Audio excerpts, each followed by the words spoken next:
श्री लक्ष्मी नारायणाष्टकम् आर्तानां दुःखशमने दीक्षितं प्रभुमव्ययम् अशेष जगदाधारं लक्ष्मी नारायणं भजे। अपार करुणाम्बोधिम् आपदान्धवमच्युतम् अशेष दुःख शान्त्यर्थं लक्ष्मी नारायणं भजे। भक्तानां वत्सलं भक्ति गम्यं सर्वगुणाकरम् अशेष दुःख शान्त्यर्थं लक्ष्मी नारायणं भजे।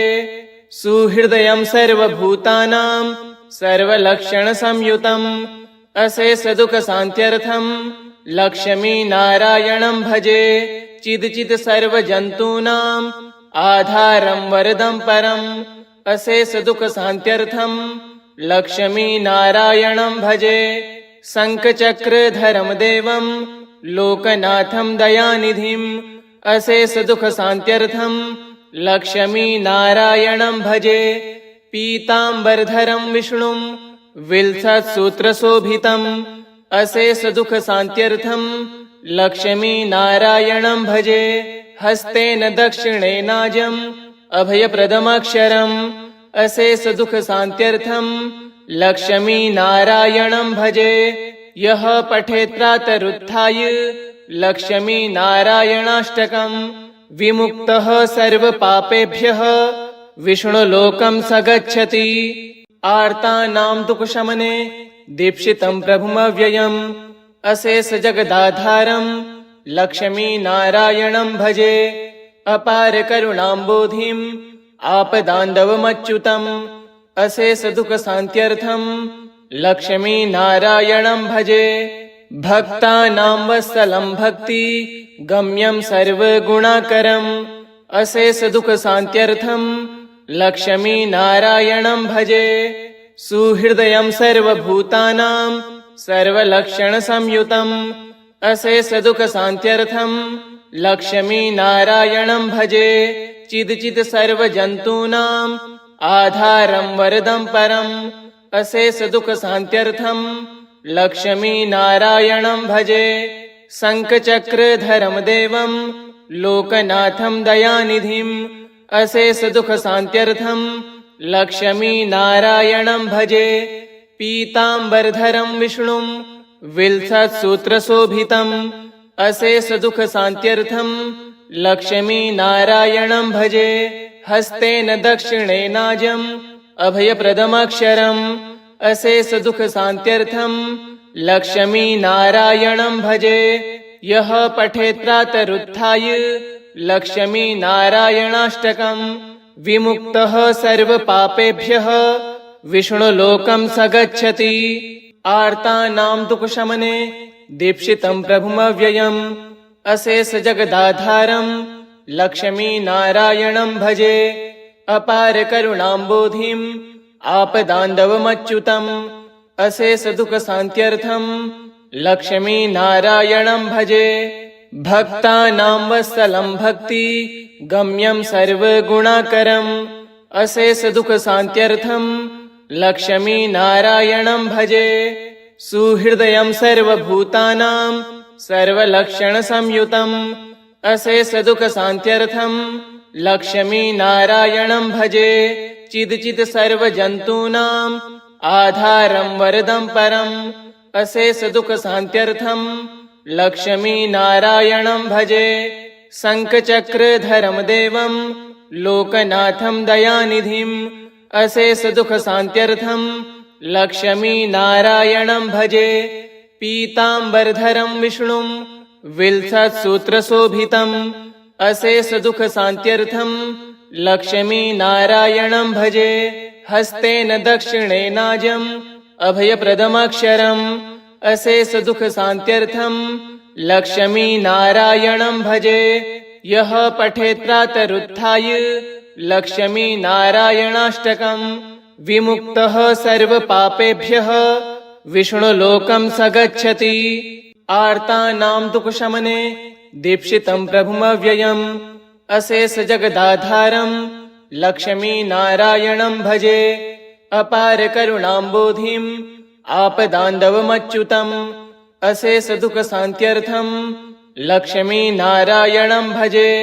भक्तानां वत्सलं भक्ति गम्यं सर्वगुणाकरम् अशेष दुख शान्त्यर्थं लक्ष्मीनारायणं भजे। सुहृदयं सर्वभूतानां सर्वलक्षणसंयुतम् अशेष दुख शान्त्यर्थं लक्ष्मीनारायणं भजे। चिदचित् सर्वजन्तूनाम् आधारं वरदं परम् अशेष दुख शान्त्यर्थं लक्ष्मीनारायणं भजे। शङ्खचक्रधरं देवं लोकनाथं दयानिधिम् अशेष दुख शान्त्यर्थं लक्ष्मीनारायणं भजे। पीताम्बरधरं विष्णुं विलसत्सूत्रशोभितम् अशेष दुख शान्त्यर्थं लक्ष्मीनारायणं भजे। हस्तेन दक्षिणेनाजम् अभयप्रदमक्षरम् अशेष दुख शान्त्यर्थं लक्ष्मीनारायणं भजे। यः पठेत् प्रातरुत्थाय लक्ष्मीनारायणाष्टकम् विमुक्तः सर्वपापेभ्यः विष्णुलोकं स गच्छति। आर्तानां दुःखशमने दीक्षितं प्रभुमव्ययम् अशेष जगदाधारं लक्ष्मीनारायणं भजे। अपार करुणाम्बोधिं आपदान्धवमच्युतम् अशेष दुख शान्त्यर्थं लक्ष्मीनारायणं भजे। भक्तानां वत्सलं भक्ति गम्यं सर्वगुणाकरम् अशेष दुख शान्त्यर्थं लक्ष्मीनारायणं भजे।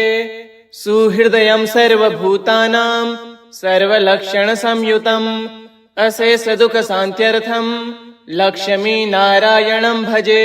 चिदचित् सर्वजन्तूनाम् आधारं वरदं परम् अशेष दुख शान्त्यर्थं लक्ष्मीनारायणं भजे। शङ्खचक्रधरं देवं लोकनाथं दयानिधिम् अशेष दुख शान्त्यर्थं लक्ष्मीनारायणं भजे। पीताम्बरधरं विष्णुं विलसत्सूत्रशोभितम् अशेष दुख शान्त्यर्थं लक्ष्मीनारायणं भजे। हस्तेन दक्षिणेनाजम् अभयप्रदमक्षरम् अशेष दुख शान्त्यर्थं लक्ष्मीनारायणं भजे। यः पठेत् प्रातरुत्थाय लक्ष्मीनारायणाष्टकम् विमुक्तः सर्वपापेभ्यः विष्णुलोकं स गच्छति। आर्तानां दुःखशमने दीक्षितं प्रभुमव्ययम् अशेष जगदाधारं लक्ष्मीनारायणं भजे। अपार करुणाम्बोधिं आपदान्धवमच्युतम् अशेष दुख शान्त्यर्थं लक्ष्मीनारायणं भजे। भक्तानां वत्सलं भक्ति गम्यं सर्वगुणाकरम् अशेष दुख शान्त्यर्थं लक्ष्मीनारायणं भजे। सुहृदयं सर्वभूतानां सर्वलक्षणसंयुतम् अशेष दुख शान्त्यर्थं लक्ष्मीनारायणं भजे। चिदचित् सर्वजन्तूनाम् आधारं वरदं परम् अशेष दुख शान्त्यर्थं लक्ष्मीनारायणं भजे। शङ्खचक्रधरं देवं लोकनाथं दयानिधिम् अशेष दुख शान्त्यर्थं लक्ष्मीनारायणं भजे। पीताम्बरधरं विष्णुं विलसत्सूत्रशोभितम् अशेष दुख शान्त्यर्थं लक्ष्मीनारायणं भजे। हस्तेन दक्षिणेनाजम् अभयप्रदमक्षरम् अशेष दुख शान्त्यर्थं लक्ष्मीनारायणं भजे। यः पठेत् प्रातरुत्थाय लक्ष्मीनारायणाष्टकम् विमुक्तः सर्वपापेभ्यः विष्णुलोकं स गच्छति। आर्तानां दुःखशमने दीक्षितं प्रभुमव्ययम् अशेष जगदाधारं लक्ष्मीनारायणं भजे। अपार करुणाम्बोधिं आपदान्धवमच्युतम् अशेष दुख शान्त्यर्थं लक्ष्मीनारायणं भजे। भक्तानां वत्सलं भक्ति गम्यं सर्वगुणाकरम् अशेष दुख शान्त्यर्थं लक्ष्मीनारायणं भजे। सुहृदयं सर्वभूतानां सर्वलक्षणसंयुतम् अशेष दुख शान्त्यर्थं लक्ष्मीनारायणं भजे चिदचित् सर्वजन्तूनाम् आधारं वरदं परम् अशेषदुःखशान्त्यर्थं लक्ष्मीनारायणं भजे शङ्खचक्रधरं देवं लोकनाथं दयानिधिम् अशेषदुःखशान्त्यर्थं लक्ष्मीनारायणं भजे पीताम्बरधरं विष्णुं विलसत्सूत्रशोभितम् अशेषदुःखशान्त्यर्थं लक्ष्मीनारायणं भजे हस्तेन दक्षिणेनाजम् अभयप्रदमक्षरम् अशेषदुःखशान्त्यर्थं लक्ष्मीनारायणं भजे यः पठेत् प्रातरुत्थाय लक्ष्मीनारायणाष्टकम् विमुक्तः सर्वपापेभ्यः विष्णुलोकं स गच्छति आर्तानां दुःखशमने दीक्षितं प्रभुमव्ययम् अशेषजगदाधारं लक्ष्मीनारायणं भजे अपारकरुणाम्बोधिम् आपदान्धवमच्युतम् अशेषदुःखशान्त्यर्थं लक्ष्मीनारायणं भजे भक्तानां वत्सलं भक्ति गम्यं सर्वगुणाकरम् अशेषदुःखशान्त्यर्थं लक्ष्मीनारायणं भजे सुहृदयं सर्वभूतानां सर्वलक्षणसंयुतम् अशेषदुःखशान्त्यर्थं लक्ष्मीनारायणं भजे चिदचित् सर्वजन्तूनाम् आधारं वरदं परम् अशेषदुःखशान्त्यर्थं लक्ष्मीनारायणं भजे शङ्खचक्रधरं देवं लोकनाथं दयानिधिम् अशेषदुःखशान्त्यर्थं लक्ष्मीनारायणं भजे पीताम्बरधरं विष्णुं विलसत्सूत्रशोभितम् अशेषदुःखशान्त्यर्थं लक्ष्मीनारायणं भजे हस्तेन दक्षिणेनाजम् अभयप्रदमक्षरम् अशेषदुःखशान्त्यर्थं लक्ष्मीनारायणं भजे यः पठेत् प्रातरुत्थाय लक्ष्मीनारायणाष्टकम् विमुक्तः सर्वपापेभ्यः विष्णुलोकं स गच्छति आर्तानां दुःखशमने दीक्षितं प्रभुमव्ययम् अशेषजगदाधारं लक्ष्मीनारायणं भजे अपारकरुणाम्बोधिम् आपदान्धवमच्युतम् अशेषदुःखशान्त्यर्थं लक्ष्मीनारायणं भजे भक्तानां वत्सलं भक्ति गम्यं सर्वगुणाकरम्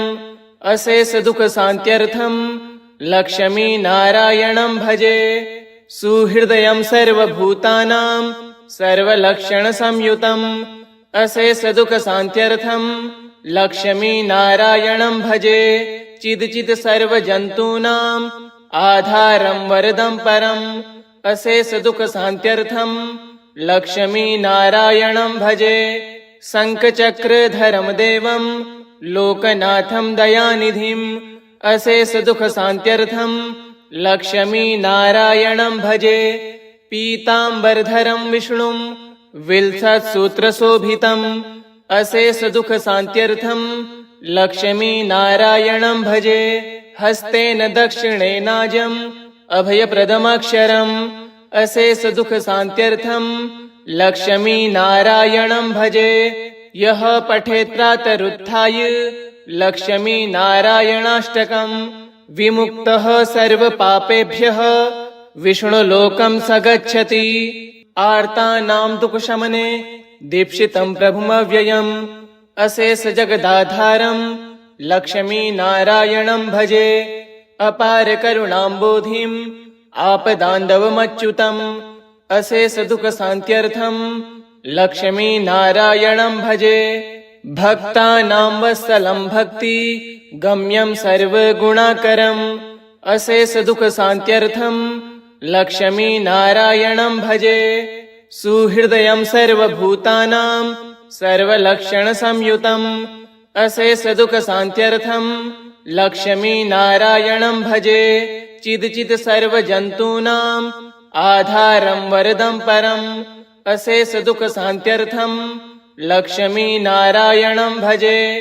शङ्खचक्रधरं देवं लोकनाथं दयानिधिम् अशेषदुःखशान्त्यर्थं लक्ष्मीनारायणं भजे पीताम्बरधरं विष्णुं विलसत्सूत्रशोभितम् अशेषदुःखशान्त्यर्थं लक्ष्मीनारायणं भजे हस्तेन दक्षिणेनाजम् अभयप्रदमक्षरम् अशेषदुःखशान्त्यर्थं लक्ष्मीनारायणं भजे यः पठेत् प्रातरुत्थाय लक्ष्मीनारायणाष्टकम् विमुक्तः सर्वपापेभ्यः विष्णुलोकं स गच्छति आर्तानां दुःखशमने दीक्षितं प्रभुमव्ययम् अशेषजगदाधारं लक्ष्मीनारायणं भजे अपारकरुणाम्बोधिम् आपदान्धवमच्युतम् अशेषदुःखशान्त्यर्थं लक्ष्मीनारायणं भजे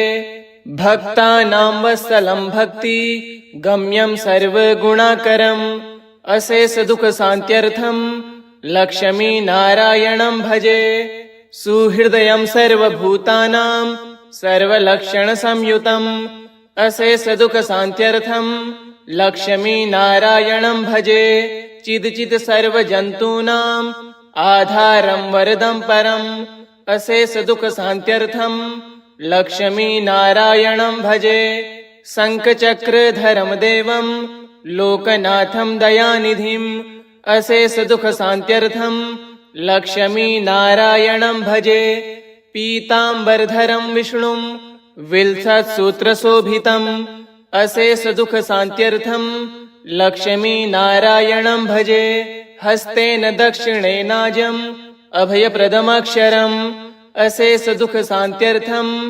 लक्ष्मीनारायणं भजे यः पठेत् प्रातरुत्थाय लक्ष्मीनारायणाष्टकम् विमुक्तः सर्वपापेभ्यः विष्णुलोकं स गच्छति इति श्री लक्ष्मीनारायणाष्टकम् श्रीनारायणार्पणमस्तु। ओम श्रीनारायणाय नमः।